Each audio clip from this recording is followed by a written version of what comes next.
Sanibonani bafundi. Siyanamukela engosini yethu yokufunda ulimi lwethu lwesiZulu. Isifundo sethu sanamhlanje esenkulumo mpendulwano. Lapha ke kusuke kuphendulana noma kukhuluma abantu ababili. Kungenzeka babe ngaphezulu. Inkulumo mpendulwano iba inkulumo ngqo. Abasetshenziswa osokucaphuna ama-inverted commas. Kusetshenziswa i-colon ngemva kwegama lomlingiswa. Nanso-ke i-colon ibhalwe ngokubomvu esifundweni sethu. Ukusetshenziswa kolimi nezimo zokukhuluma kuncika ebudlelwaneni kanye nesihloko senkulumo mpendulwano.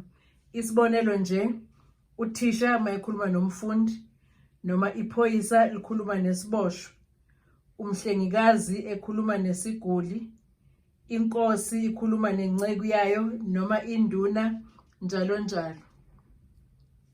Shiya umugqa mfundi phakathi kwenkulumo yabalingiswa ukuze icace. Ukulanda noma ukuchaza kubhalwa kubakaki kuma-brackets. Isibonelo, esho ngokufutheka, ephuma ngokushesha, ebheke phansi, ephakamisa ikhanda.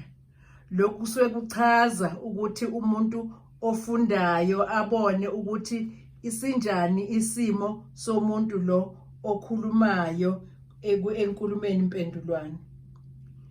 Ungasebenzisi isibingelelo, isibonelo njengokuthi sawubona, yebo, unjani, ngisaphila.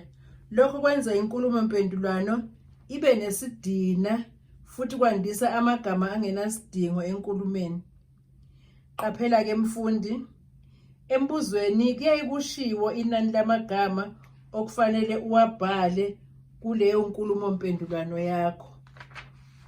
Amagama lawo uyawabhala ke ekugcineni kwenkulumo mpendulwano yakho ukuthi mangaki bese uwafaka kubakaki.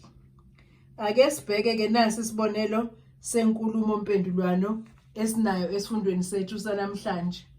Lapha ke kukhuluma uthisha ukhuluma nomfundi. Igama lomfundi uBongani. Thisha, sekuphele amasonto amabili ungeze esikoleni. Yini inkinga yakho? uBongani uyaphendula ke, bengi abambeke. Uthisha ngokufutheka, ngiyabuza, phendula. uBongani abheke phansi, bengingenazo izicathulo zesikole thisha. Uthisha ngokumangala, yini indaba ungabikanga? Kunosizo olukhona lapha esikoleni. uBongani, angazanga thisha, ngiyaxolisa. Uthisha, ubobuza uma ungazi, kuyakhulunywa, ungamane uhlale nje ekhaya, siyezwana? uBongani, yebo thisha. Uthisha, woza siye ehhovisi, zikhona izicathulo ezanikelwa usomabhizinisi, uzozithola ezikulinganayo. Baphume ekilasini baqonde ehhovisi. Siphela lapho-ke isifundo sethu sanamhlanje senkulumo mpendulwane bafundi.